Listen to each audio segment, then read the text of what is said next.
가우스의 법칙이라는 것은 저와 같이 이제 오히려 오른쪽에 있는 Q가 소스예요. 소스에 의해서 생성돼서 존재하는 전속밀도, 여기서는 전기장의 세기를 다루지만 여기서 이제 전속밀도를 다룬다고요. 전속밀도라는 것은 전속밀도를 임의 폐곡면을 쌓아서, 폐곡면을 이렇게 쌓아서 그 안에 있는 전속밀도를 다 계산하는데, 어떻게 계산하냐면 그 폐곡면을 수직으로 관통하는 그 내용만 다 썸을 하면 그것이 곧 뭐하고 같으냐면 그것을 생성시키는 소스 중에 그 내부에 있는 소스, 외부에 있을 수도 있어요. 외부에는 이제 관심을 안 갖는 겁니다. 그것을 생성시킨 소스 중에 그 폐곡면이 둘러싸고 있는 그런 전하량하고 같다라고 하는 것이 이제 가우스의 법칙이에요.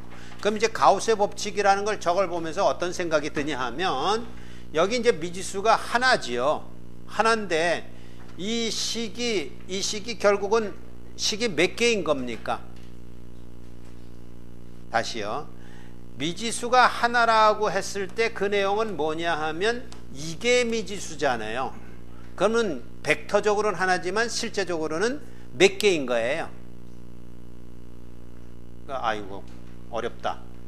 그러면 안 되는데, 여러분이 벌써부터 이렇게 어렵다 느끼면 안 돼요.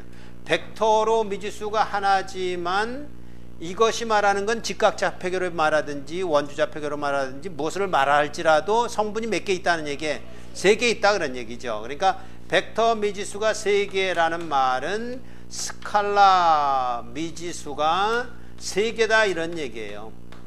3개다. 그럼 이제 이렇게 물어봅시다. 우리가 잘 배운 대로 이 식이 스칼라 방정식이에요, 벡터 방정식이에요? 스칼라 방정식이에요. 뭐 2개 중에 하나뿐이 없으니까 뭐 당연히 스칼라죠. 이게 스칼라잖아요. 그러니까 무슨 얘기냐면 식이 하나다 그런 얘기예요. 하나다. 그러면 스칼라 미지수 3개를 어떻게 구해내요? 구해낼 수 있어요, 없어요?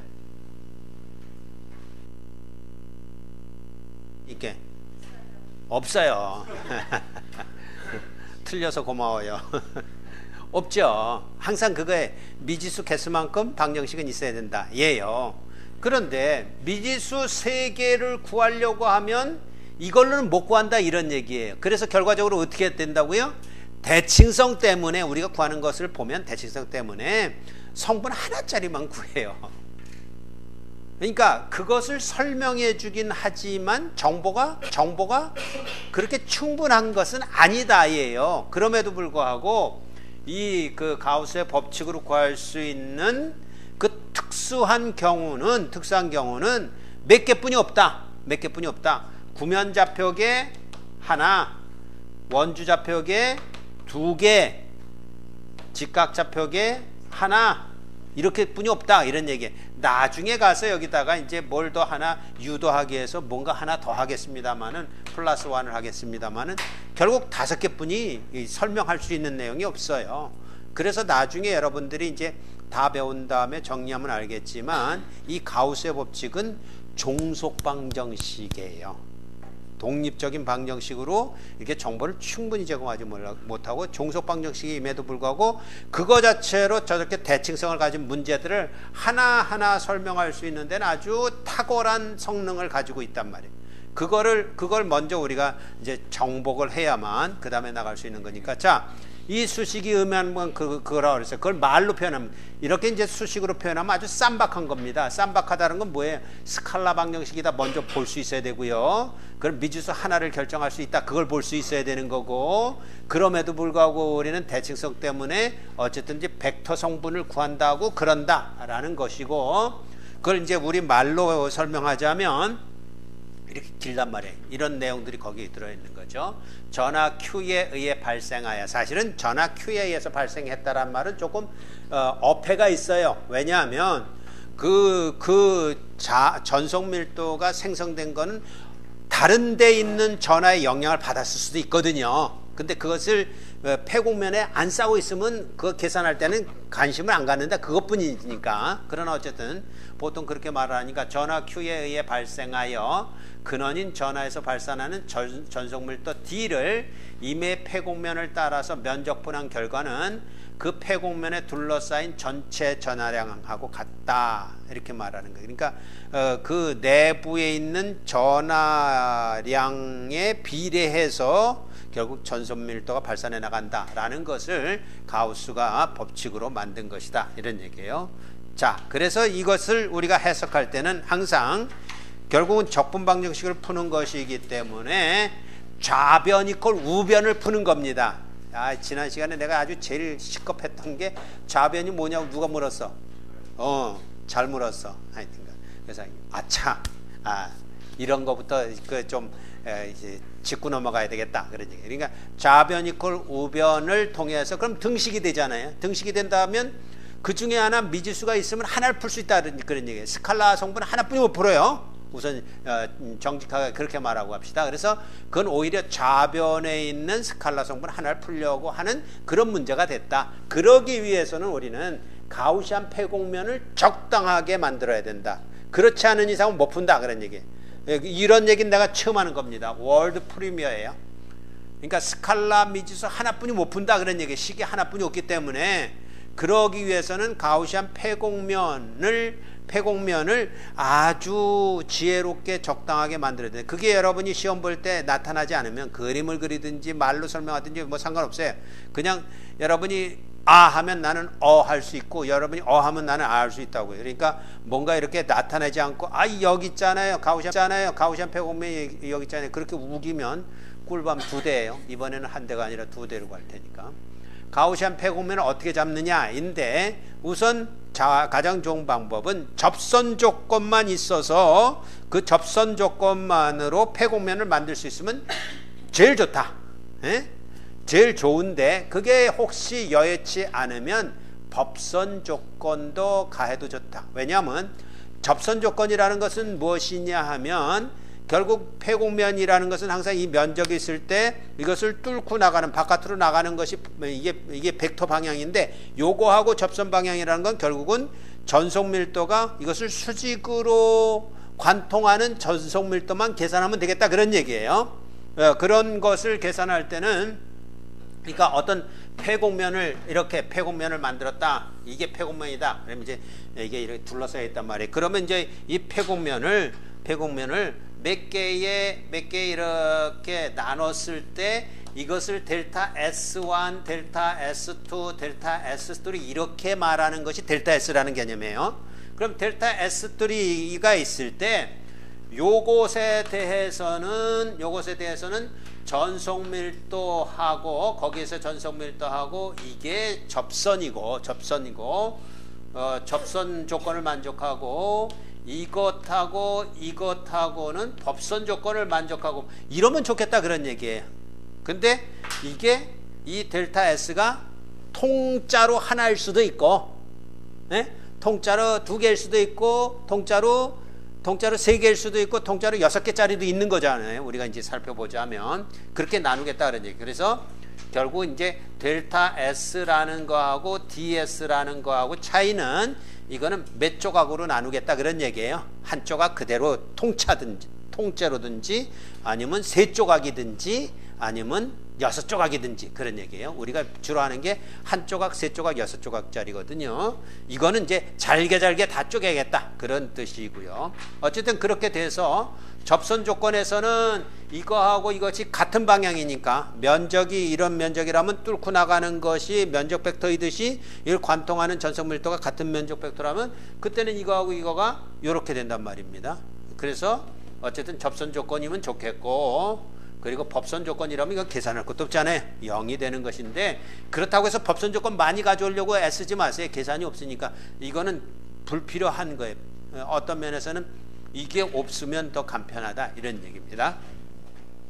자, 가우시안 폐곡면을 어떻게 정하는지가 관건이라고 그랬습니다. 그래서 가우스의 법칙을 적용해 보는데 지난 시간에 이제 그냥 쑥 지나가려고 하다 보니까 여러분이 감이 조금 떨어지는 것 같아서 그냥 이것도 만들어 봤어요. 점전화 Q가 있다면 그것에 의한 공간의 임의점에서의 그 전속 밀도만 구하지만 사실 이거 구하는 건 문제도 아니죠. 그죠? 이것만 구하면 이렇게 가는 건 문제도 아닌 거죠. 그죠? 왜냐하면 D라는 것이 입실론 제로 2니까 자유공간에서. 그러니까 뭐 2 구하는 건 문제도 아니잖아요. 입실론 제로로 나눠주면 되는 거니까. 그래서 D 위주로 그렇게 하겠습니다. 자, 그랬을 때 이제 결국은 우리에게 이제 가장 큰 관건은 가우시안 폐곡면을 어떻게 잡느냐 하는 거라고 그랬어요. 가우시안 폐곡면 잡는 게 주 안점이에요. 다시 정리를 합니다만은 결국은 이 방정식이 스칼라적으로 방정식 하나짜리다 그러니 미지수 하나뿐이 못 푼다예요. 예? 그러니까 가우시안 폐곡면을 제대로 잡지 못하면 말짱 꽝이다 그런 얘기예요. 그래서 우선 이제 무슨 좌표계를 쓸 것인가? 당연히 구면 좌표계죠. 왜냐하면 소스의 모양이 9니까 구면 좌표계. 그래서 구면 좌표계로 저렇게 세 성분을 구하라 그러면 우리는 못 구한다 그런 얘기예요. 그 중에 한 성분만 가지고 뭘 구할 수 있을 텐데, 그래서 대칭성을 확보하는데 어떻게 구하냐 하면 그 점전화를 원점에다 갖다 놓는 거예요. 원점. 다시 말하면 점전화가 있는 것을 좌표축의 중심으로 삼는다 그런 얘기예요. 그러면 거기를 통해서 R만큼 떨어진 점의 점들을 다 모으면 구 모양이 되니까, 그잖아요. 그러면 이제 가우시안 폐곡면이 형성이 된다 그런 얘기죠. 그렇게 돼서 대칭성을 확보하려고 하니까 그런 경우에 무슨 성분만 있느냐? R 성분만 있는 거고, 그것도 R만의 함수다. 그럼 미지수 몇 개예요? 하나죠. 그럼 풀 수 있다 이런 얘기. 그럼 풀 수 있다. 자, 그래서 그렇게 가는 것으로서 이제 가우시안 폐곡면을 우리가 원하는 한 점만 원하는 거예요, 사실은. 그러나 그 한 점만 가지고는 가우스의 법칙을 적용할 수 없기 때문에 그거하고 똑같은 상황에 있는 점들을 다 모으는 거란 말이에요. 그래서 몇 개나 모았다고요? 무한대계를 모으는 거죠. 무한대계를 모았는데 그게 결국은 구면 표면으로 결정이 된다.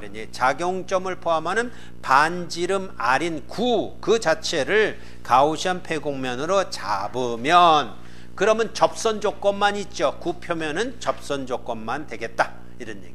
그럼 델타 S가 통짜예요. 이제 통짜. 델타 S가 하나는 아니지. 사실은 뭐 이렇게 둥그니까 통짜라고 말하는 건 이게 다 뭐라 그러냐면 델타 S의 결국은 AR 방향으로 다 나간단 말이에요. 그래서 S의 AR 방향이고 거기다가 전속 밀도도 AR 방향이니까 딱 맞지요. 그래서 이제 접선 조건만 가지고 하면 되겠다. 그러면 결국 우리는 세 번째 줄에 있는 걸 푸는 거예요. 좌변을 풀고 우변을 풀어서 등식으로 놓고 우리가 원하는 미지수 하나를 푼다 이런 얘기입니다. 그래서 좌변부터 먼저 푸는 겁니다. 좌변부터 먼저 풀면 여기에서 모르는 게 이건데 이것이 결국은 요 성분만 있다라는 걸 우리는 벌써 대칭성으로 확보를 했고요. 그런데 그것이 이제 관통해서 나가는 그 폐곡면이라는 걸 잘 보세요. 그게 뭐예요, 결국은? 그게 R이라는 크기를 갖고 있는 그 면적들이잖아요. 거기서 뭐가 변하는 거죠? R은 고정되어 있으니까 나머지 두 개가 변하는 거예요. 면적을 생각할 때는 항상 그렇게 하세요. R이 고정되어 있고 나머지가 변한다 그러면 시타가 변하고 P가 변하는 거예요. 시타가 변하고 P가 변하는데 시타는 어디서부터 어디까지요? 항상 저 북극에서부터 남극까지니까 0에서부터 파이까지. P는요? 그리니치 천문대에서부터 한 바퀴 돌아서 동경을 거쳐갖고 미국을 돌아서 다시 런던으로 가게 되면 그게 0에서부터 2파이고, 그랬을 때 시타에 대한 변화는 d시타인데 d시타만큼으로는 길이가 결정되지 않죠. 그럼 앞에 뭐가 붙어야 되는 거예요? 항상 rd시타가 붙는 거죠. P는요?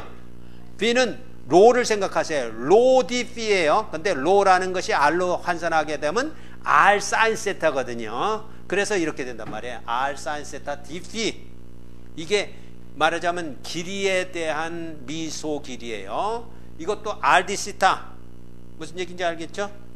그러니까 결국은 어떤 의미냐 하면 우리가 이제 직각좌표계를 다룰 때는 x, y, z라는 좌표값을 사용한단 말이에요.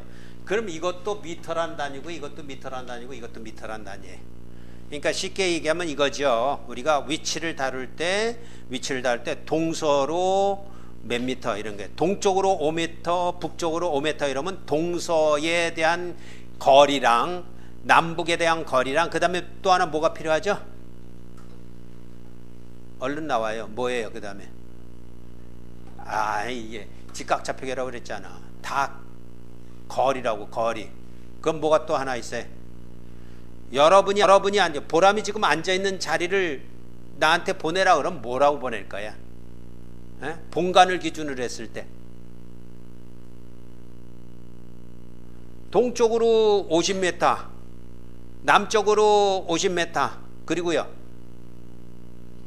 위로, 그걸 뭐라 그래? 고저죠, 고저. 에?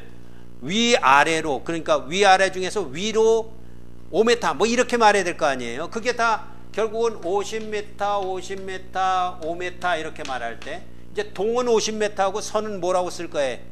마이너스 50m 이렇게 쓸 거 아니에요. 남은 50m라고 쓴다면 북은 뭐라고 쓸 거예요? 물론 이제 그거는 따져봐야 되겠지만 마이너스 50으로 써야 돼. 그러니까 플러스 마이너스를 가지고 동서남북 고저를 다 쓸 수 있다고요.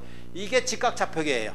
근데 이 똑같은 것을 뭐라고 쓸 수 있냐면 로, 피, 제트라고 쓸 수 있는 게 원주좌표계라는 거예요. 잘 읽으세요. 그러니까 여기서 로, 피, 제트라고 했을 때 요게 길이고 요게 제트가 길이에요. 그러면 이것도 미터지만 요거는 방위각이라 이런 얘기예요. 그러니까 그건 어떻게 생겨먹었냐면 직각좌표계로 얘기했을 때 이게 이제 어떤 한 점이 있다면 이렇게 갔단 말이에요. 이렇게 x만큼 갔다가 y만큼 갔다가 z만큼 간 거, 이게 xyz예요. 그런데 이거는 어떻게 가는 거냐면 여기서부터 이렇게 갔다가 이렇게 간 거거든요. 그럼 이제 똑같은 점에 가잖아요. 그랬을 때 요걸 로라고 하는 거예요. 요걸 로. 그리고 이걸 z요. 아, 그러면 이 z랑 이 z랑은 같은 값이겠죠. 그죠? 그런데 이 로라는 값은 뭘 갖고 있냐면 로 크기만 말하는 것 같지만 사실은 여기에 요만큼의 p라는 값을 갖고 있어서 p 값에 따라서 로의 방향이 달라지는 거란 말이에요. 그러니까 이건 방향만 지금 얘기하고 있어요. 방향만. 그런데 이렇게 갈 수도 있거든요. 여기서 직접 갈 수도 있다고요. 이렇게 가는 방법을 가리켜서 우리는 원주좌표계라고 그러고 P에 Rθ P라고 쓰는 것인데, 이때 요것만 미터이고 요건 방위각이라고요. 방위각이라고 그러면 우선 이제 가장 기본적인 것을 얘기할 때 P자를 한번 생각해 봅시다. P자가 이렇게 있어요. 이게 아주 먹음직스러워서 이게 1m예요. 1m예요. 그러면 이렇게 4분의 1을 이렇게 잘랐어요. 4분의 1을 잘랐으면 요게 몇 미터입니까? 4분의 1 자르면 요게 몇 미터예요? 이런 말 없죠? 이거 뭐라 그래? 이거 도가 뭐냐? 호도가 뭐냐? 각도가 뭐냐? 이러죠? 각도가 얼마냐? 그럼 각도가 얼마라고 그러는 거예요? 4분의 파이라고 그러는 거죠. 2분의 파이라고 그러는 거죠. 그죠? 각도. 그럼 그게 길이에요? 아니에요? 아니죠. 이게 1m지만 이게 길이 아니라고요. 이게 길이 아닌 거는 이 P자가 0.5m가 돼도 그 각도는 변하지 않는다고요. 그죠? 근데 이 각도는 각도에 따라서 결국은 요게 변하죠. 요게 얼마예요? 요게 얼마인가요? 요게 0.5파이예요.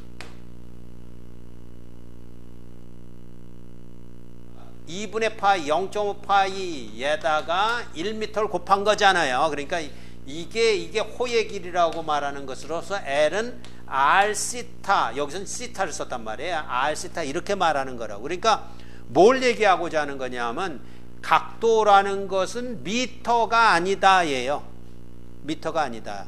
그럼 여기서 나오는 것은 잘 보세요. 왜 이런 걸 생각해야 되냐면 여기 이거 면적이잖아요.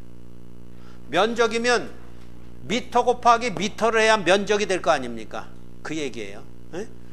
그럼 미터가 되기 위해서 C타가 미터가 되기 위해서는 R이 꼭 따라 나온다 이런 얘기. 여기서 말했을 때 Rθ라고 말했잖아요. 근데 이게 이제 이번에는 이게 Dθ라고 한다면 요 길이는 RDθ일 거 아니에요. 그리고 또 다른 거 하나는 로Dθ인데 로Dθ인데 이것을 뭐라고 하는가요? 로 자신이 Rsinθ이기 때문에 이렇게 된다 이런 얘기예요. 다시 말하면 이게 미터라는 단위를 갖고 있는 미소길이라는 개념이다 그런 얘기예요. 이거 그 예성인 책 읽어가지고 우리 정전기학 그 1장에 보면 아주 자세하게 나왔어요. 그거를 여러분이 하지 않으면 뒤로 가는 건 무의미해요. 그거 꼭 잘 하세요. 자, 해서 이렇게 됐으면 이제부터는 산수죠. 내적이 있으니까 요거 AR하고 요 AR만 신경 쓰면 되잖아요. 그래서 1이 됐고, 그러면 이것을 적분하는데 지금 시타하고 피에 대해서 적분하는 거라면 R은 상수라고요. 그래서 상수는 다 바깥으로 나왔으니까 R제곱이 나갔고, 왜 R제곱이 나오면 여기 R이 있고 여기 R이 있으니까 R제곱 나갔고, DR은 그냥 요거 띄었어요. R의 함수라는 거 띄고 DR이 있는데, 시타에 대해서는 여기 사인 시타가 있으니까 사인 시타를 적분하면 마이너스 코사인 시타. 근데 그런 거는 틀릴래야 틀릴 수가 없는 겁니다. 왜냐하면 거기서부터 2라는 값이 나와야 될 것이기 때문에. 예? 그래서 마이너스 코사인 시타를 두고 P는 없잖아요. 상수잖아요.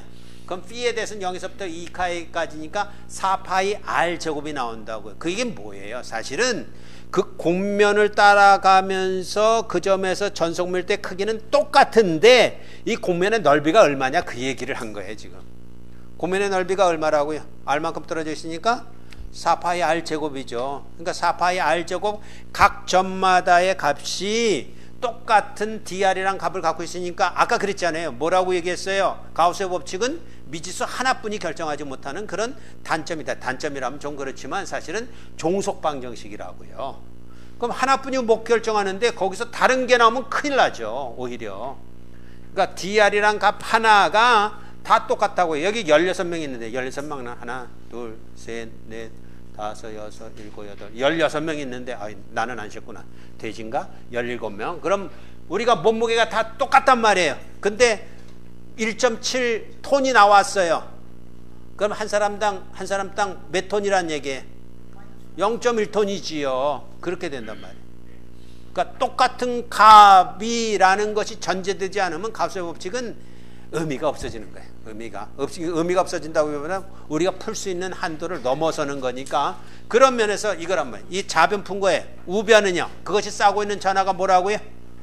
그것이 싸고 이 원점에 지금 점전하가 떡하니 하나 놓여져 있어요. 그 싸고 있는 전체 전하량이 뭐라고요? 점전하 Q뿐이 없잖아요. 그럼 저기다가 Q 놓으면 4파이 R제곱 DR 이퀄 Q 놓으면 뭘 구하는 거예요? 뭘 구하려고 여기까지 달려왔어요? DR을 구하는 거지. DR. 에? DR을 구할 수 있잖아요. 그래서 DR을 구하면 결국은 우변의 Q가 나왔으니까 4파이 R제곱 DR은 Q 그랬으니까 DR은 그것이 R의 함수라고요. R의 함수로서 DR은 4파이 R제곱분의 Q가 되니까 결국 벡터적으로는 이렇게 구할 수 있다. 이런 얘기가 됐죠. 요게 겐세이 놓고 있는데 요게 뭔지는 알 거예요. 4파이 R제곱분의 Q 저거에다가 저거 스칼라양 하나뿐이 결정 못한다 그랬으니까 그거에다가 벡터 표시한 거예요. AR 이렇게 표시한 거예요. 어디요? 이게 뭐가 알로 나왔어요? 네. 요거 없다고요? 요거 있는. 그럼 고쳐야죠, 여러분들이. 예. 고래서 저기 창피해가지고 숨었구나, 거기. 딱 걸렸어요. 어쨌든 점전화가 있을 때는 그렇게 푼다. 그러니까 이제 그 의미를 알겠죠. 점전화가 놓여져 있을 때 그 원점에 있으면 원점에서부터 R만큼 떨어진 임의점에서의 전속밀도는 4파이 R분의 QAR이고 그리고 전기장의 세기는요. 그걸 입실론 제로로 나눠주면 되니까 4파이 입실론 제로 R제곱분의 QAR이고 이렇게 된단 말이에요. 그리고 임의점에 있는 점전하다 이러면 여러분들 이렇게 가야 되는 거예요. 임의의 점에 있는 점전하 그러니까 원점에 놓여진 지금 같은 경우 원점 그러니까 origin 원점에 놓여진 점전하에 의한 공간의 임의점에서의 전속 밀도 공간의 임의점을 이렇게 우리는 표시하잖아요. 그럼 그것이 4파이 R제곱분의 QAR 이렇게 되는 것인데 이것을 임의점이다. 그냥 아무런 의미가 없이 그냥 점전화만 있다. 이러면 여러분들 어떻게 풀 거예요, 이거? 뭐라고 표시할 거예요? 이때는 표시할 때 이렇게 표시해야 되는 겁니다. 전속 밀도, 공간의 임의점에서 전속 밀도는 이 개념을 뭘로 바꿔야 돼요? 이 개념을 뭘로 바꿔야 돼? 제곱 그 큰 글자를 대문자로 써야 되죠. 근데 그 큰 글자를 이렇게 쓰는 거예요.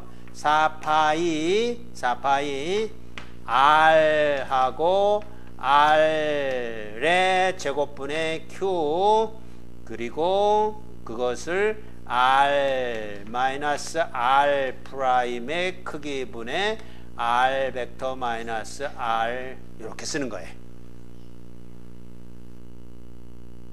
훌렁의 법칙 하면서 했던 거죠. 결국 R이라는 것은 뭘로 나타내냐면 R이라는 벡터에서부터 시작해갖고 R이라는 것은 결국은 소스 포인트, 필드 포인트에서부터 소스 포인트로 뺀 것이다. 이렇게 썼잖아요. 그래서 요걸 기억할 때 요걸 함께 기억하고요. 요걸 먼저 기억하고 요렇게 가는 게 쉽겠죠. 이 프라임이 붙어 있는 게 뭐라고요? 소스 포인트. 소스 포인트가 어디예요? 이거는요? 원점. 그럼 원점 갖다 집어넣으면 이게 딱 나와요? 딱 나오죠. 그죠? 같이 외우라, 같이. 일반적으로는 요렇게 써야 되는데 아무 생각 없이 그럴 때도 요렇게 쓰면 미워요. 그리고 그 미움이 그냥 좀 커지면 에이 그러고 틀렸어요 이런단 말이에요. 그러지 말란 말이에요. 그러니까 의미 파악을 잘 해야 돼요. 원점에 놓였을 때하고 공간의 이미지점에 놓였을 때하고는 조금 다르다. 이렇게 보면 좋겠습니다. 자, 이게 아까 얘기했던 구면좌표에서 유일한 하나예요. 구면좌표에서 딱 하나.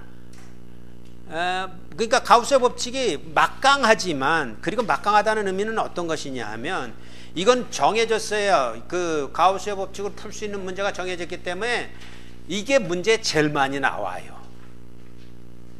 왜냐하면 답도 정확하게 정해져 있고 문제도 정확하게 정해져 있고, 그러니까 제일 많이 나오니까 제일 중요한 것처럼 얘기했는데 사실은 제일 중요한 것은 사실 아니에요. 나중에 보면 알겠지만 종속방정식에 불과하단 말이에요. 그럼에도 불구하고 여러분들이 이 의미를 제대로 이해하는 것을 토대로 해서 앞으로 쑥쑥쑥 나가는 거니까 명확하게 이해할 필요가 있어요. 자, 두 번째 문제, 이제 2-1이라고 한 건 결국은 원주좌표에서는 문제가 두 개이다, 이런 얘기를 지금 하는 거죠. 이거 말고 이제 동축 전성선이 있단 말입니다. 근데 그 똑같은 문제예요. 어쨌든 무한직선 전하 밀도가 있다면, 그것은 로엘로 표현될 겁니다. 로엘로 표현될 때 로엘은 균일한 전하 밀도를 가진다 그랬어요. 안 그럴 수가 없어요. 그죠? 안 그럴 수가 없어요.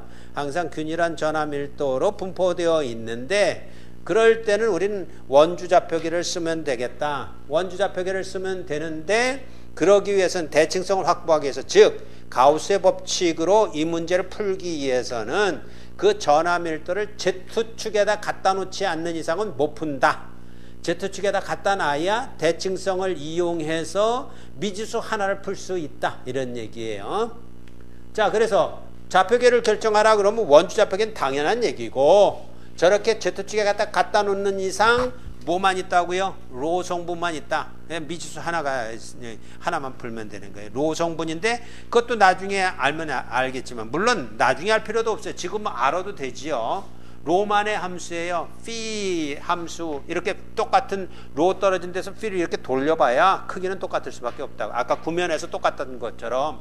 그래서 로의 함수이고 로만의 성분을 갖고 있다라는 것으로 이제 대칭성을 확보한 다음에 미지수 하나를 풀 수 있겠다. 그럼 가우시안 폐곡면은 어떻게 할 것이냐? 그냥 원통으로 하면 되겠다. 그 소스를 가운데다 딱 놓고 그것을 둘러싼 원통. 그 뭐 물통도 좋고요. 아무거라도 큰 것도 좋고 적은 것도 좋고. 그래서 원통을 하게 되면 접선 조건만이 있는 게 아니라 법선 조건도 있게 된다.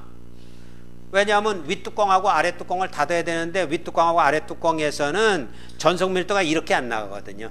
벡터는 이 방향이고 아랫뚜껑은 이 방향인데 그때 벡터가 이 방향이거든요. 그럼 면적 벡터랑 이거랑은 법선 성분이라고, 법선 조건이라고. 그래서 법선 조건이 두 개나 돼요. 윗면하고 아랫면, 윗뚜껑, 아랫뚜껑. 근데 사실은 그거는 계산할 것도 없다, 그런 얘기예요. 법선 조건이니까. 그래서 1번 접선 조건만, 즉 원통의 원통의 그 옆면만 계산하면 된다 이런 얘기. 여기 있네. 여기 원통이 있잖아요. 그러니까 여기는 분명히 여기서도 로 성분이라고 했으니까 이 방향이라고요. 그러면 이거는 요 성분이랑 요 벡터 성분이랑 면적을 나타내는 요 벡터 성분은 법선이잖아요. 이렇게 수직이니까 내적을 하면 0이 되니까 여기도 마찬가지고 요 옆면이에요. 요 옆면. 그러면 요 옆면의 면적만 제대로 계산을 하세요. 요 면적이 뭐예요? 요 면적은 요게 A만큼 떨어져 있다. 로만큼 떨어져 있다. 여기 반지름이 로만큼이다. 그러면 요 원주가 얼마냐면 2파이 로예요. 그 다음에 이거 길이를 L이라고 하면 2파이 로 L이잖아요. 이 면적이. 그러니까 답은 벌써 아는 거예요. 2파이 로 L 곱하기 값 하나. 그게 전부라고요. 결국은 가우스 법칙에서 결정되는 게. 자 봅시다. 그래서 역시 똑같이 좌변 이퀄 우변을 푸는 것인데 좌변을 먼저 풀어봅시다. 그럼 좌변이라는 것은 결국은 1번 2번이라고 지금 쓴 거는 뭐냐면 너무 내가 여러분들을 의식하는 것 같아. 이제 뭐 빈틈이 없어 보이죠. 1번 접선 조건, 2번 법선 조건. 그럼 이거는 거들떠 보지도 말라 이런 얘기예요. 그러면 1번만 하면 되는데 1번을 그냥 간 거예요. 1번이 이렇게 갔으면 옆면이라는 것은 결국 Z가 0에서부터 L이라고 하자. 높이가 L짜리라고 하자. 그 다음에 P는 한 바퀴 돌았으니까 2파이라고 하자. 그래봤자 저거 계산하는 거지만 여기는 2파이 로 L D 로라고요. 그러니까 결과를 알면서 그걸 잘 써내세요. 이걸 먼저 알아도 좋다 그런 얘기. 그러나 이거를 제대로 써야 되는 거예요. 로 성분이 있고 그 다음에 로 방향이니까 접선 방향이니까 로 방향이니까 미소 길이는 뭐가 필요해요? P에 대한 거고 Z에 대한 게 필요하잖아요. 그래서 P가 0에서부터 2파이까지니까 그때는 로 DP라고 그랬잖아요. 구면좌표가 될 때는 뭘로 나타나세요? 저 로 대신에 R 사인 세타 이렇게 나왔지만 여기서는 로 DP면 된단 말이에요. 로 DP 에다가 DZ는 0에서부터 L까지 했으니까 2파이 로 L D 로가 된다 이런 얘기죠. 그게 이제 겨우 좌변 계산한 겁니다. 좌변은 계산했는데 거기는 미지수가 있는 거예요. D 로가 뭔지 몰라요 지금요. 우변 계산해요. 그럼 그것이 싸고 있는 전하량은 뭐예요? 윗면 아랫면 이렇게 딱 잘랐으니까 그 안에 들어가 있는 것만 계산한단 말이에요. 바깥에 있는 건 들춰보지도 마세요. 쳐다보지도 말라고요. 그러면 그 안에 얼마나 들어있어요? 로 L 곱하기 L만큼 있잖아요. 그게 우변이라고요. 그래서 좌변 이퀄 우변을 계산하게 되면 우변 Q 로 L L이니까 2파이 로 L D 로가 로 L L에서 미지수 D 로를 풀 수 있잖아요. 그래서 D 로를 푸니까 2파이 로분의 로 L 즉 로만의 함수라는 게 명확히 드러났지요. 그건 거기다가 벡터 표시해서 2파이 로분의 로 L A 로 그러면 그게 우리가 원하는 답이지만 다시 한번 확인합니다. 사실 이런 생각은 머릿속에만 있었고 아직까지 입으로 표명해 본 적은 없는데 결국 지금부터 여러분에게 표명하는 건 뭐냐면 가우스의 법칙은 미지수 하나뿐이 결정하지 못한다.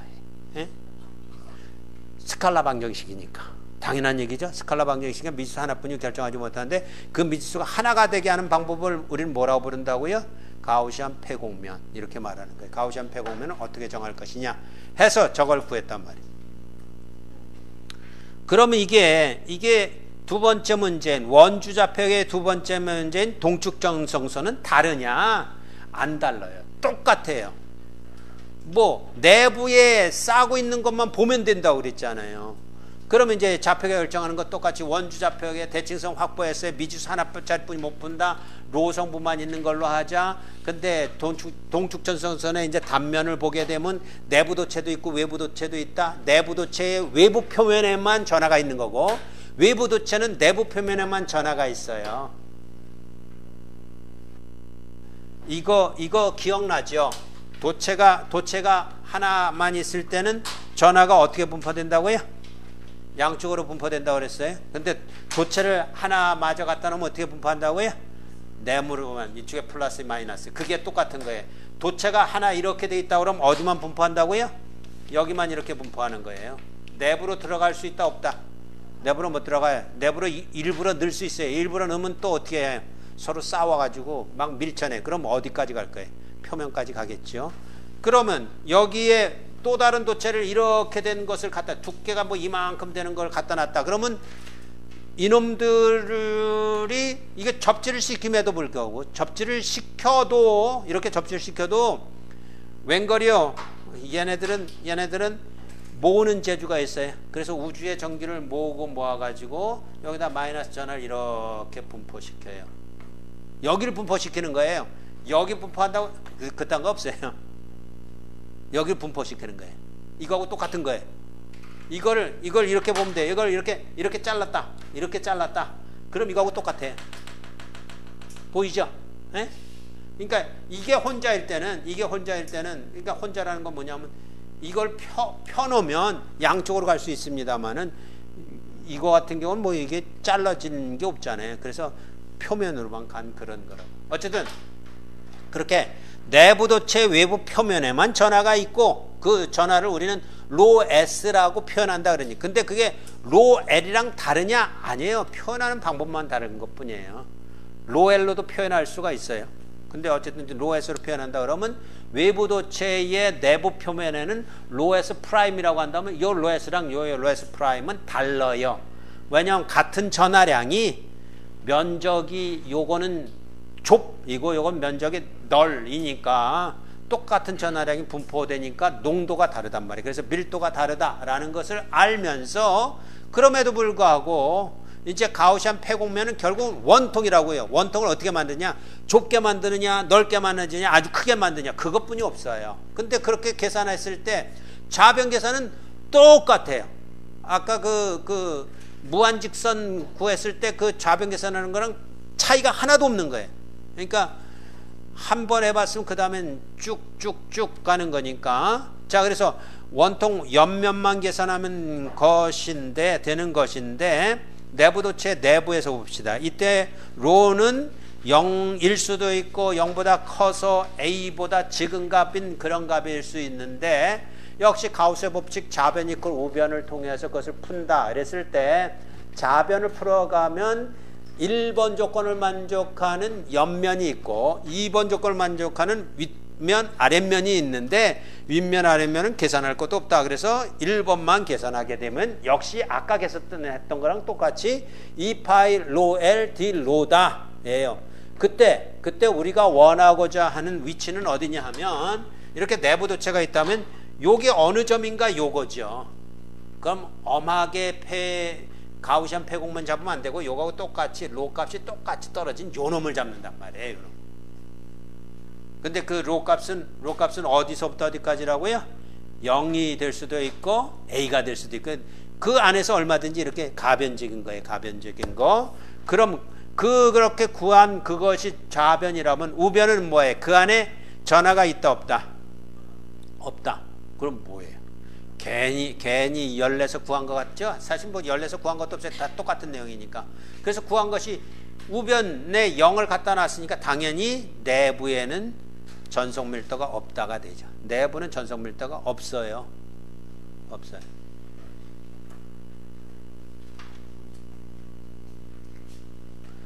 두 번째는 내부 도체와 외부 도체 사이. 내부 도체와 외부 도체 사이는 이제 여기겠죠. 여기 어딘가에 요점도 될 수 있고 요점도 될 수 있는데 상관없어요. 이럴 때는 이게 가우시안 폐곡면이 될 거고 이거라면 이게 가우시안 폐곡면인 거예요. 그래서 로 값은 A보다 크고 B보다 작거나 같은 그 구간이란 말이에요. 그죠? 가변적인 거예요. 원통이. 그러나 역시 똑같이 그 경우에도 뭐예요? 좌변 계산을 하게 되면 옆면하고 윗면 아랫면. 근데 윗면 아랫면 계산할 게 없고요. 옆면을 계산하면 지금 계산한 거랑 똑같아요. 2파이 로 L D 로가 될 거예요. 그럼 우변에는 얼만큼이나 되냐? 그건 뭐 이거죠. 이거.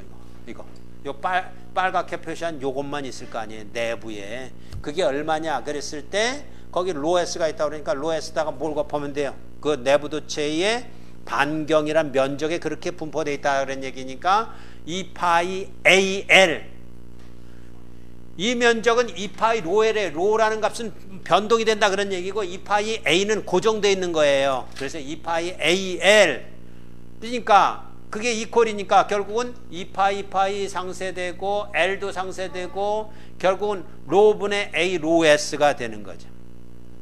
그럼 이렇게 생각하면 돼요. 거기에 로가 만약에 A라고 그러면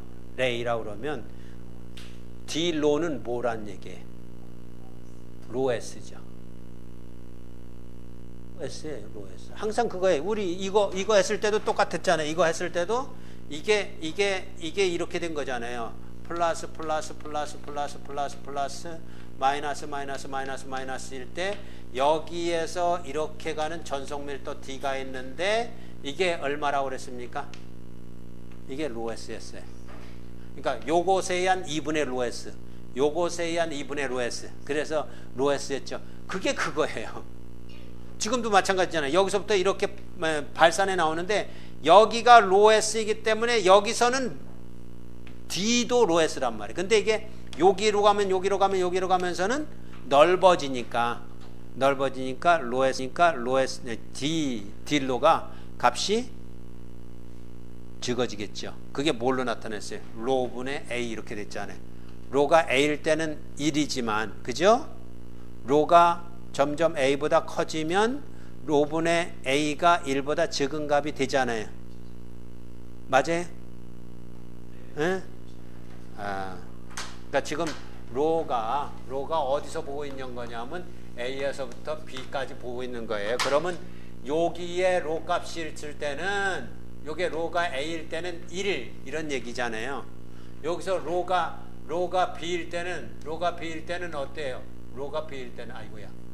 이제 이거 로분의 A 이랬구나. 그럼 로가 A일 때는 1이지만 B일 때는요. 로가 B일 때는 값이 적어지는 거잖아요. 그렇게 밀도가 적어진다. 그런 걸 표현합니다. 그래서 그렇게 된다. A에서 B 사이에서는 로분의 A 로 S, A 로가 된다. 라는 것으로 그러니까 사실은 무한직선 전화 밀도인 경우랑 별반 차이가 없네요. 똑같은 거예요. 다만 로 L이 로 S로 나타난 것 뿐이에요. 여기서 또 하나요. A 로 아이고 뭐라고 얘기해. 요거를 한번 확인해 봅시다. 아까 무한직선 전화 밀도에서 D로가 얼마 나왔죠?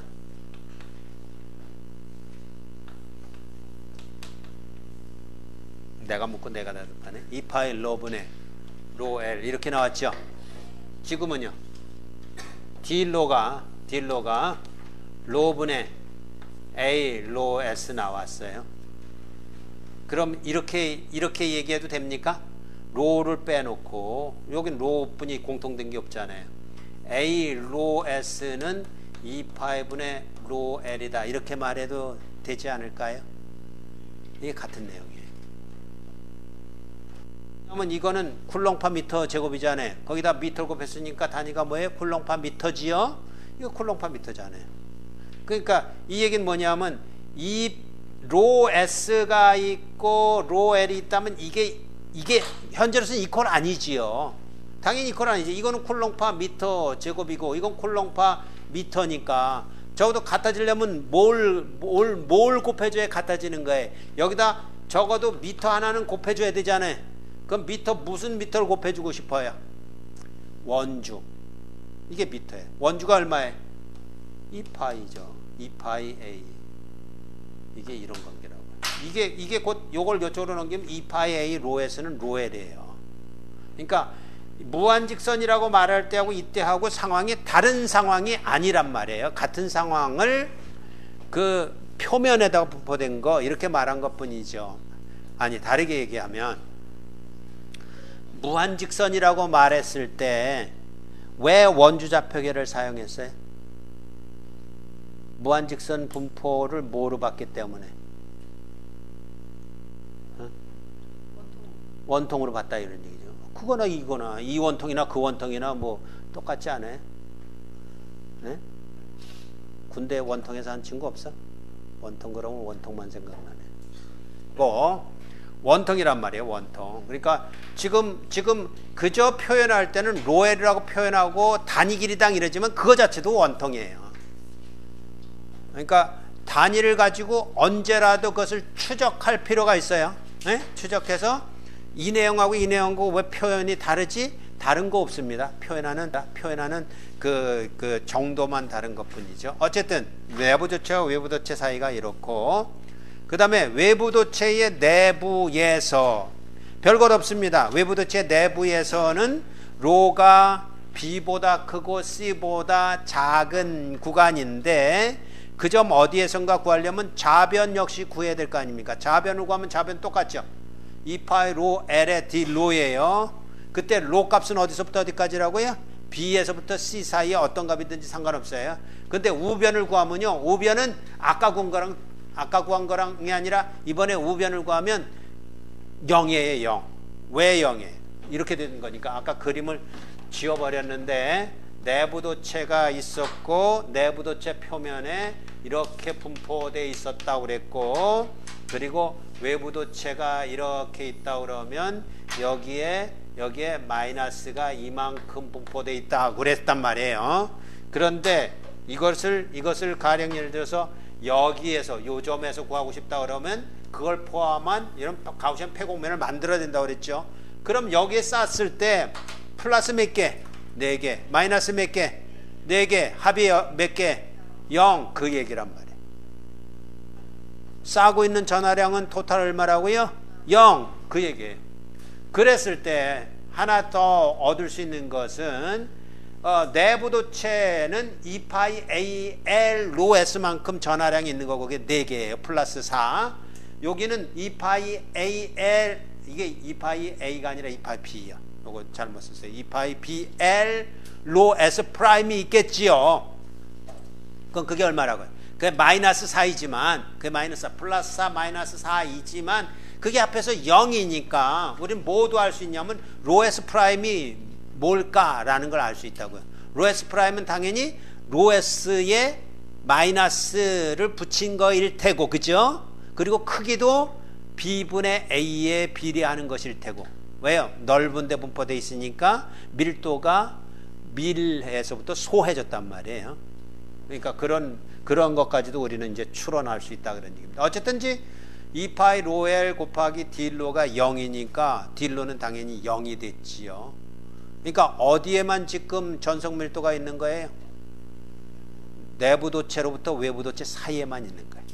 그러니까 실제적으로 그게 무슨 얘기냐 하면 거기 그 전속 밀도가 있다라는 얘기는 뭐냐면요. 전속 밀도 자체는 결국은 전기 에너지가 거기 있다 그런 얘기. 이거 우리가 뭐라고 부르죠? 이렇게 도체 2개를 갖다 놓은 걸 뭐라고 그러죠? 두 도체, 그거에 도체 2개 뭐라고 불러요? 이 도체가, 이런 도체가 어디 있어요? 이런 도체가 이제 우리들이 앞으로 배울 그 직접 회로 내에도 이런 도체들이 있는 거예요. 도체가 있는 건 무조건 있는 거예요. 그러면 도체 2개가 있다. 그럼 뭐예요? 하나 있어도 마찬가지입니다. 2개 있다 그러면 세자로.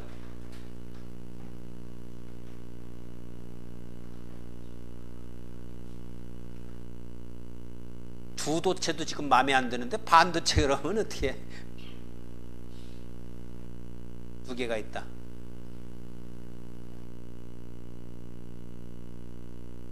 로 말하든지.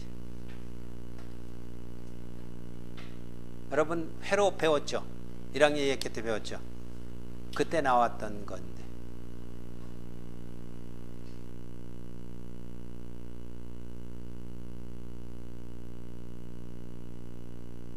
그죠? 캐패시터. 이게 캐패시터예요. 영어 쓰지 말고 우리말로. 그렇죠. 축전기. 축전기가 뭐예요? 전기에너지 저장장치 그런 뜻이에요. 전기에너지 저장장치.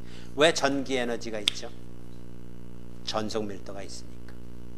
전속밀도는 곧 에너지예요.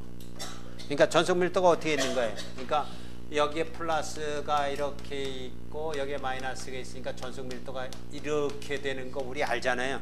그건 그 전기 에너지가 저장된 거라고. 그래서 축전기라고 그래요. 그리고 이제 또 다른 거는 축작이라고 그러잖아요. 그거는 자기 에너지가 저장된 것을 말하는 거예요. 인덕터예요. 캐패시터 인덕터가 축전기 축작인데 그러면 무슨 얘기냐 하면 다르게 생각할 거 없어요. 여러분 도체 있습니까? 주변에 도체 있는 거 잘 보세요. 킵하세요. 도체의 걸 뭐라고요?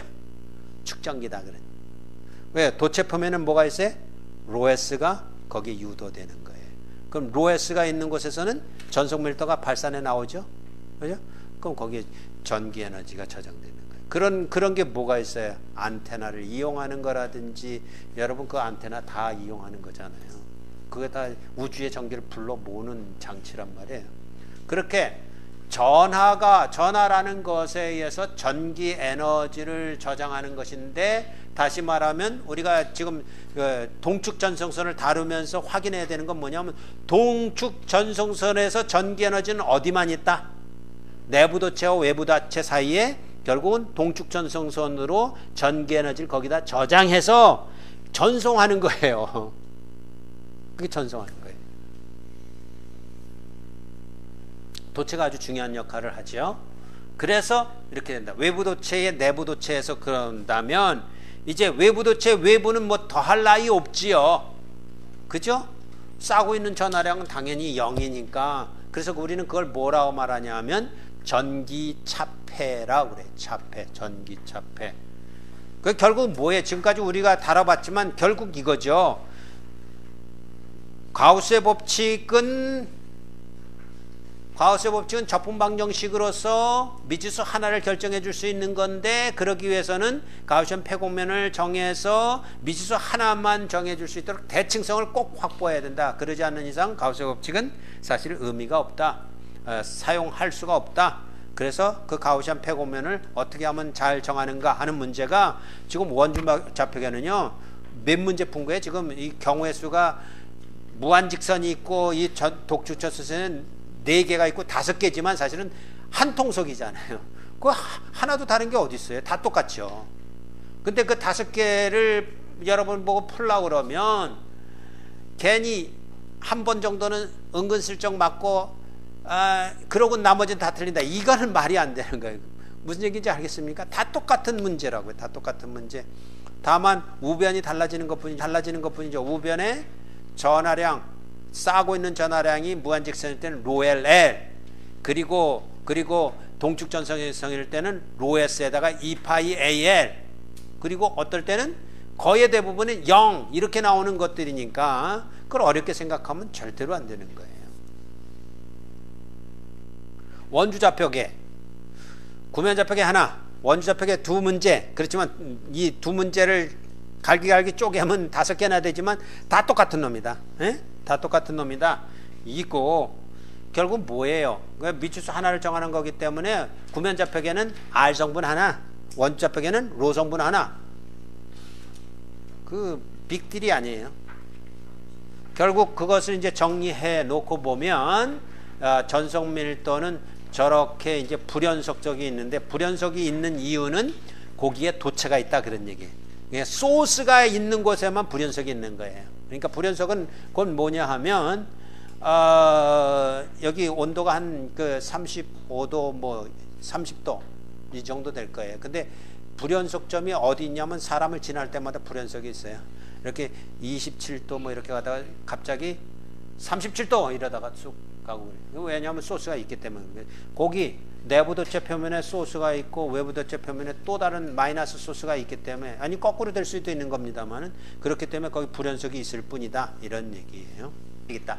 그래서 구면좌표계는 결국 가우스의 법칙으로는 미지수 몇 개만 풀 수 있다? 하나만 풀 수 있다 그런 얘기. 그래서 구면좌표계는 무슨 성분이요? 결국은 이 성분만 푼다 이런 얘기예요. 그래서 이 성분만 푸는 것으로서 결국 이게 뭐로 나타났냐면 4파이 R 제곱분의 Q 원점에 놓아놓고 그럼 이렇게 됐죠. 그러면 거리의 제곱에 반비례한 왜요? 점전은 하나니까 있으니까. 그러나 단위는 똑같아요. 이게 콜롱 파 미터 제곱. 네? 다른 거 없잖아요. 쿨롱파 미터 제곱, 쿨롱파 미터 제곱이라는 이런 단위를 같은 구면 좌표계로 문제를 풀었어요. 미지수 하나뿐이 못 푼다라는 것에 우리는 이제 초점을 맞추자고요. 원주 좌표계는요, 결국 가우시안 폐곡면을 적당하게 잡으면 로 성분만 제대로 구하면 되는 거였어요. 로 성분만 제대로 구하면 되는 거. 그런데 그게 우리는 이번에 무한직선이라고 해요. 무한직선이라는 얘기는 Q보다는 그래도 전하량이 퍼져 있는 거예요. 퍼져 있는 것을 로 L로 표현했다면 이게 쿨롱파 미터예요. 그러면 쿨롱파 미터 제곱이 되기 위해서는 여기에 뭐가 오면 되냐면 로가 오면 되죠. 그래서 2파이 로분의 로 L 이런 꼴이 됐다고요. 이것도 마찬가지로 쿨롱파 미터 제곱 이렇게 된 거였지요. 그러니까 우리 이제 초점을 이렇게 맞춰보면 결국 마지막 하나는 이거잖아요. 직각좌표계.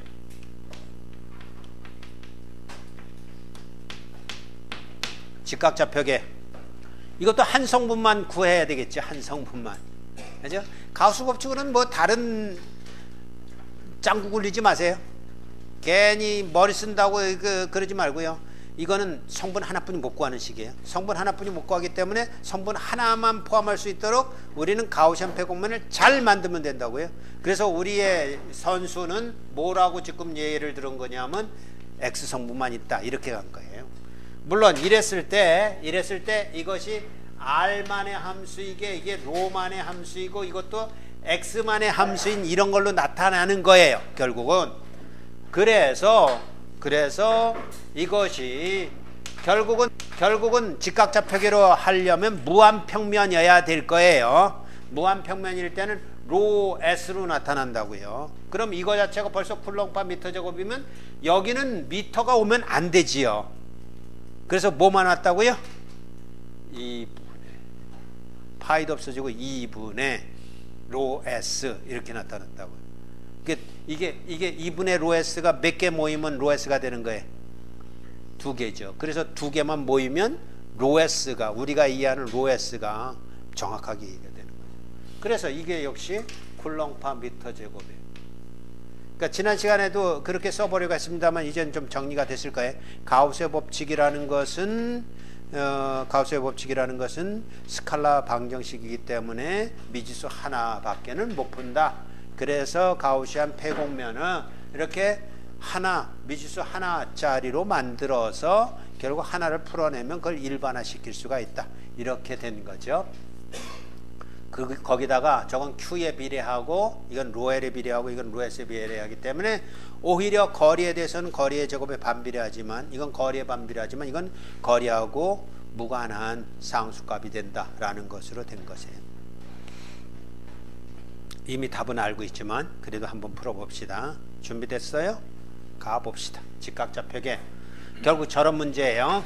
그래서 X성분만 있다고 하기 위해서 저기 파랗게 된 게 로 S 무한평면입니다.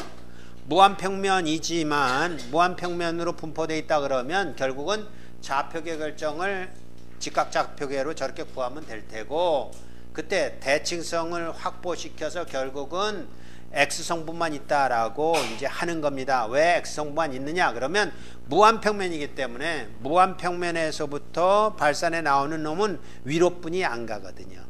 옆으로 못 간다고. 왜냐하면 이쪽으로 가려고 하면 이쪽에서 또 치고 나오니까 위로만 뻗어나가죠. 위로만 뻗어나가는데 그래서 X성분만 있지만 뭐 하나는 알 수 있냐면 그 로 S가 있는 데서부터 이쪽으로는 이런 방향이지만 아래쪽으로는 이 방향이다. 반대 방향이다. 그걸 안단 말이에요.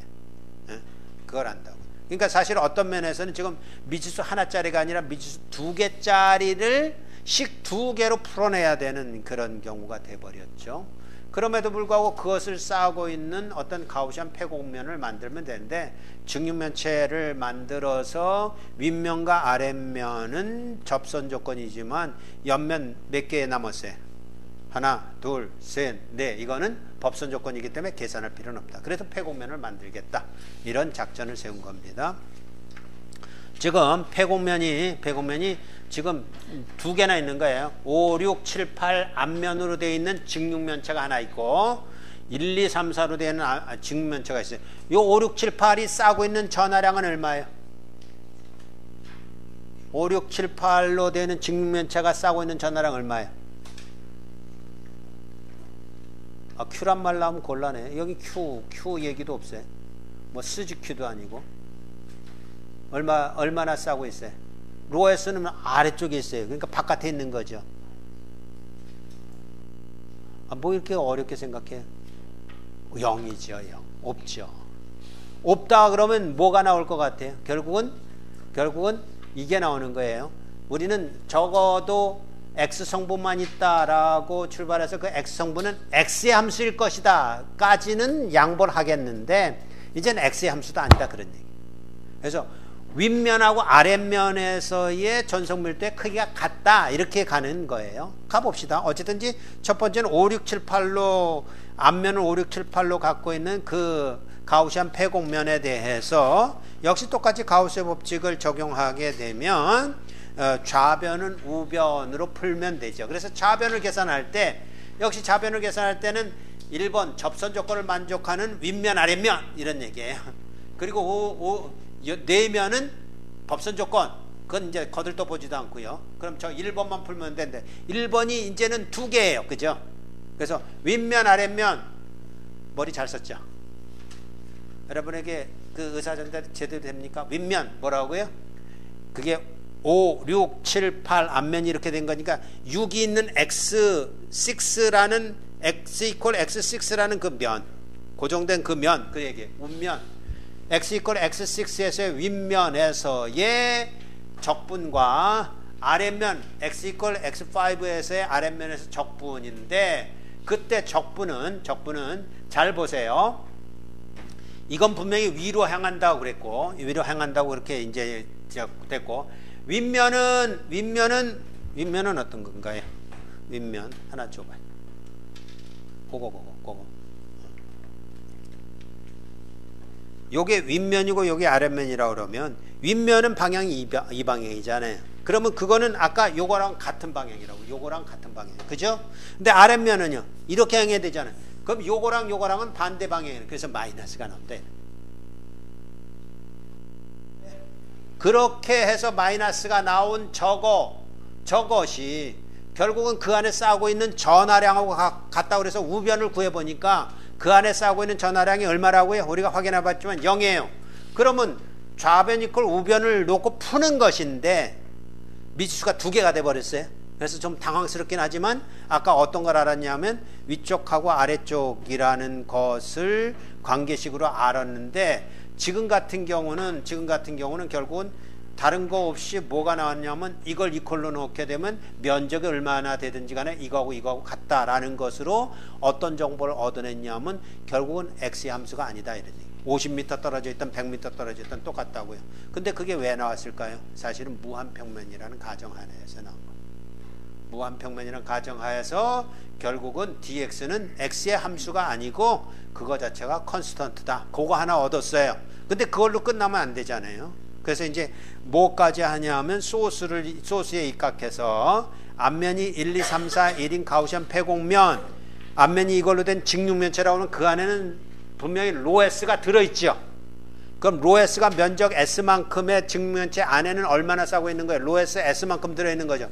그걸 계산하는 거란 말이에요. 그래서 좌변을 계산하면 역시 똑같이 1번 조건을 만족하는 윗면 아랫면이 있고 옆면 6개, 옆면 4개가 있는데 그거는 법선 조건이니까 계산량이 없고 1번에 대해서만 윗면하고 아랫면 계산하는데 여기서 조심해야 돼요. 뭘 조심해야 되냐면 윗면 역시 요거하고 같은 방향. 그래서 플러스예요. 근데 요게 아랫면이니까 아래로 향하니까 마이너스가 됐지요. 그러나 거기서부터 또 조심해야 되는 것은 무엇이냐 하면 이거는 하나는 그 로에스가 놓여진 아래쪽이고 이거는 위쪽이에요. 근데 그 성분이 아까 어떻다고 그랬어요? 로에스를 기준으로 해서 이쪽은 이 방향이지만 이건 반대 방향. 즉 반대값이라는 거. 이거 이렇게 된 거예요. 우리가 지금 이렇게 놨잖아요. D라는 것을 dx 이게 컨스탄트라는 걸 알았고 이렇게 됐다 이러면 자 이게 지금 두 개를 다 표현하고 있는 겁니다. 어떻게 표현하고 있냐면 이런 얘기죠. x가 0보다 작을 때에는 0보다 작을 때는 dx가 0보다 작다 이런 의미고, 로에스는 플러스로 봤습니다. 그리고 x가 0보다 클 때에는 dx가 0보다 크다 이런 의미를 지금 포함하고 있는 거잖아요. 왜냐하면 여기 로에스가 이렇게 있다면 그것에 의해서 이쪽은 이 방향으로 전속 밀도가 발산을 하고 여기 이 방향으로 발산하니까 이런 얘기예요. 됐죠? 그걸 이제 이용할 거예요. 그걸 이용하기 위해서 요 수식에서 요거는 요거니까 이게 마이너스인지 플러스인지 그건 상관없어요. 요거하고 요거는 반대 방향이다만 규명해 주면 요거 대신에 저걸 쓰게 되면 2배가 되고 저거 대신에 요걸 쓰게 되면 마이너스 2배가 되니까 그거 이퀄 싸고 있는 전하량이 얼마냐고요. 우변 로에스 곱하기 S잖아요. 그걸 등식으로 놓으면 좌변 이퀄 우변으로 놓으면 저거 이퀄 이거든지 요거 이퀄 이거든지, 그럼 결과적으로 뭐가 돼? S가 상쇄되고 윗면에서는 2분의 로에스고 아랫면에서는 마이너스 2분의 로에스가 된다 이런 얘기가 됐지요. 그걸 벡터로 나타내면 우린 저렇게 나타낸다고. 뭐라고 나타내냐면 이제 X방향이 중요한 거 아니에요. 그 Y면 어떻고 Z면 어때요? 단지 성분 하나짜리를 구하기 위해서 X성분을 대표 순수로 내보냈을 뿐이에요. 그걸 좀 더 다른 각도로 얘기하면 그게 굳이 Y방향일 필요도 없고 Z방향일 필요도 없고 뭐라고 표현하면 되냐면 이제는 방향 벡터라는 개념 속에서 그게 바로 방향 벡터인 법선 벡터다. 노말이라는 의미에서 n이라고 쓰기로 한 것입니다. 그래서 2분의 로에스 a 노말이 된 것이에요. 그래서 결국은 이게 뭘로 나왔냐 하면 이게 2분의 로에스 a 노말이 됐는데, 그러면 이때 이렇게 되는 거죠. 요거 대신에 결국 a 노말이 이 경우에는 ax인 거고, 이거 대신에 이때는 a 노말이 마이너스 ax가 되는 것 뿐이지요. 그죠? 반대 방향이 됐으니까 이제 크기로 갖고 얘기하지 말고 방향으로 얘기하는. 거기다가 사실은 이거 나중에 나오겠습니다만, 결국 우리가 이거 얘기할 때 여기다가 이제 벡터로 표시하게 되면 여기다 이제 AR 이렇게 표시할 때는 요걸 갖다가 우리는 방향 벡터라고 그랬잖아요. 그러니까 요 방향 벡터라는 것이 여기서는 A 노말로 대체됐다. 방향이 A 노말로 대체됐다. 그러니까 대표성을 갖지요. 이것도 대표성을 가져서 방향 벡터 이렇게 얘기했듯이, 물론 이걸 일반적으로 나타낼 때는 이거보다는 사실은 이렇게 나타낸 거죠. AR 이렇게 나타냈잖아요. 소스가 놓여 있는 게 꼭 원점일 필요가 없으니까 이랬듯이 여기도 A 노말 이렇게 일반화시켜서 나타낸 것으로서 방향 벡터를 말하면 되겠다.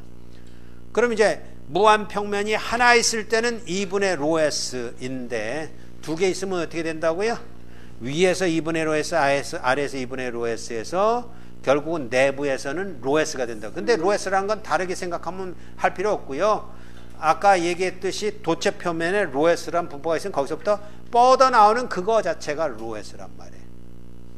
로에스라고. 그러면 사실 이렇게 생각할 수 있잖아요. 이렇게 그 원통이 있다 이러면 여기에 로에스가 있으면 여기서 발산해 나오는 전속 밀도는 수직으로만 발산해 나옵니다. 항상 수직으로만 발산해 나오는데, 이 발산해 나오는 전속 밀도를 D라고 그러면 D는 로에스 A, 이거 뭐라고 그럴까요? 그냥 방향 벡터 이럽시다. 이렇게 된단 말이에요. 로에스. 여기는 2분의 로에스인데 왜 로에스예요? 이렇게 말하면 또 한참 생각해야 돼요. 조금만 생각하면 돼. 이건 왜 2분의 로에스예요? 그렇죠. 위아래 나눠 가졌기 때문에. 그러니까 무한평면이라고 해봐야 결국 뭐예요? 무한평면이 이렇게 있다 그러면 이쪽으로 2분의 로에스가 이렇게 있는 거고, 그리고 이쪽으로 2분의 로에스가 있는 거잖아요. 이놈은 이쪽으로 못 와요. 이쪽으로 발산 못한다. 이쪽으로만 발산해. 그러니까 이쪽으로도 2분의 로에스, 이쪽으로도 2분의 로에스 이렇게 되는 거예요. 그런데 이 경우는 어때요? 이 로에스가 플러스가 있다 그러면 안쪽으로 발산에 들어갈 수 있나요? 없어요. 그러니까 다 나오지요. 다 나오는 것이고, 그러면 우리가 지금 두 번째 생각할 건 여기 또 다른 도체가 있다. 이렇게 되면 어떻게 된다고 그랬죠? 이거 없어지고 여기다 플러스가 되면서 여기 마이너스가 된다고 그랬죠. 그러면 이게 로에스가 됐으니까 뭐 이렇게 생각하면 또 어쩔는지 모르지만 여기선 몽땅 다 로에스만큼 발산에 나와서 로에스로 들어간다 이렇게 생각하면 되는 거란 말이에요. 로에스만큼이에요. 거기다 갑자기 또 이게 이쪽으로 다 몰려왔으니까 2배가 돼가지고 이번에는 2로에스 그딴 소리 하지 마세요. 밀도는 안 변하는 거예요. 밀도는. 다시요. 내가 말해놓고 보니까 이렇게 있을 때 이렇게 분포되어 있다고 합시다. 너무 많이 그리지 말고 이렇게 분포되어 있다 그러면 이게 도체를 하나 더 갖다 놨을 때는 결국은 이거 왜 이렇게 크게 그리냐, 이렇게 그리면 여기가 결국 10개가 있다 이렇게 얘기를 했다고 그랬잖아요. 그러면 이것의 밀도랑 달라요? 같단 말이에요. 면적은 똑같잖아요. 면적은 똑같은데 이건 나눠 가졌으니까 이쪽 저쪽으로 전속 밀도가 나눴다 그런 개념이지만 전하 밀도는 똑같다고요. 면적에 대한 전하량이니까 이 면적이나 이 면적이랑 똑같고 전하량 똑같으니까 전하 밀도가 똑같지요. 그죠? 그러니까 여러분은 고민도 안 하고 그냥 다 받아들여 가지고 행복한 아그들이에요. 난 이런 거 갖고 고민 많이 했는데 왜 2분의 로에스가 나왔다가 로에스가 돼야 되고 뭐 이런 거 고민 많이 했어요. 어쨌든 그래서 이제 무한 평면이 하나 더 있다 그런다면 두 번째 무한 평면 전하 밀도가 x 이퀄 d에 마이너스 로에스가 있다 그러는데 이건 거꾸로 놨네요. 어쨌든 뭐 거꾸로 놨든 바로 놨든 상관이 없는 거죠. 그렇게 되면 결과적으로는 한쪽으로 돼서 안쪽으로만 되는데 그걸 어떻게 생각하면 되냐 하면 그냥 로에스 하나 있다고 생각하고 풀고 또 마이너스 로에서 하나 있다고 풀고 그래서 벡터 합을 하면 되는 거예요. 그게 벡터의 아주 장점이에요. 그럼 하나짜리는 2분의 로에스였으니까 2분의 로에스의 플러스로부터는 AX 방향일 때 위로 올라가니까 그리고 이거는 아래로 내려와야 되는 거니까 방향 벡터가 바꿔지는 거죠. 방향 벡터가 마이너스 AX가 되니까 마이너스하고 플러스가 돼서 그래서 둘 다 2분의 로에스만큼 되니까 로에스 AX가 된다. 그러나 그걸 수학적으로 여러분이 이해하기 이전에 우리 그림으로 얼마든지 이해했잖아요. 그래서 내부로만 전속 밀도가 로에스에서부터 로에스만큼 나와서 마이너스 로에스로 들어간다. 이렇게만 이해해도 충분히 이해되는 것이고 벡터 합을 해도 충분히 이해된다. 예요. 자, 거꾸로 갔네. 이렇게 가야 되는데 그리고 x가 0보다 작은 아랫면은 위에서 내려오는 것하고 아래에서 내려오는 그러니까 마이너스 로에스부터 내려오는 것하고 로에스로부터 내려오는 것이 둘 다 방향 벡터가 마이너스 AX인데 한 놈은 로에스고 한 놈은 마이너스 로에스니까 제로섬이 되잖아요. 또 마찬가지로 평면 밖에서 보면 결국은 로에스로부터 방향 벡터도 AX고 마이너스 로에스로부터도 AX니까 둘 다 같은 방향이라면 마이너스 로에스 때문에 벡터 합이 제로가 된다. 그래서 결국은 뭐라고요? 캐패시터하고 똑같이 외부에서는 전기 차폐가 일어난다. 그런 얘기예요. 여기 있네. 이제 드디어 나왔네. 축전기예요. 이게 축전기예요. 결국 축전기로서 외부에서는 전기장이 차폐돼요. 이론적으로 이상적으로는 그렇고요. 사실은 이렇게 되는 겁니다. 어떻게 되는 거냐 하면 이렇게 돼 있을 때 여기 플러스가 이렇게 있고 여기 마이너스가 이렇게 있으면 항상 플러스에서부터 전속 밀도가 나와서 마이너스로 들어간다 그랬죠. 그럼 여기는 영락 없이 들어와서 나가요. 나와서 들어가요. 근데 여기 있는 놈은 바깥이 궁금해요. 그래서 이렇게 나가버려요. 나갔던 놈이 이렇게 일부 들어와요. 나갔던 놈이 일부 들어오기도 해요. 이걸 이제 무슨 뭐라고 얘기하냐면 프린징 효과 이렇게 얘기해요. 그러니까 그 가장자리는 항상 이런 일이 있는 거예요. 그러니까 무한평면이라면 안 그렇죠. 무한이니까. 근데 이제 일반적으로 유효한평면이라고 그러면 이런 일이 일어나는 거니까 요 도체 사이에 요 간극을 D라고 우리는 하는데 D가 커야 좋겠어요? 적어야 좋겠어요? 축전기의 성능이 좋으려면 이 간극이 좁아야 돼요? 넓어야 돼요? 좁아야 되는 거예요. 네? 우리 넓으면 좋을 것 같지만 넓으면 다 새나간다니까요. 전기 에너지를 저장을 못해요. 그래서 이 캐패시터의 캐패시턴스는 어떻게 계산이 되냐 하면 이렇게 계산이 됩니다. D분의 입실론 S 이렇게 계산이 돼요. 요게 좁으면 좁을수록 축전기의 성능이 커지는 겁니다. 면적이 넓으면 넓을수록 축전기의 성능이 커져요. 그리고 요 안에 뭘 넣는지에 따라서 축전기의 성능이 커져요. 여기 아무것도 안 넣는 거하고 여기다 테플론을 넣는 거하고 테플론이라고 했을 때 입실론 테플론은 입실론 제로 요건 자유공간이 아무것도 안 넣는 거죠. 그냥 공기만 채워 있는 거. 이것의 몇 배일 것 같아요? 네?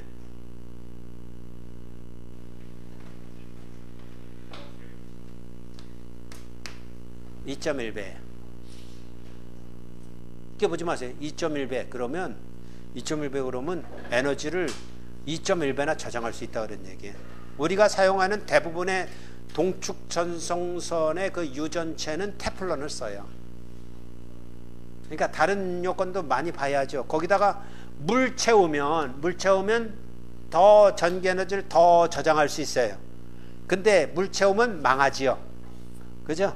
뻔하죠. 어떤 일이 일어날지. 그러니까 그런 사이드 이펙트라든지 이런 걸 다 생각해서 그 축전기의 유전체를 뭘 쓸지 그런 것도 다 이제 우리가 고안해내는 거예요. 테플론을 주로 쓴다. 이지요.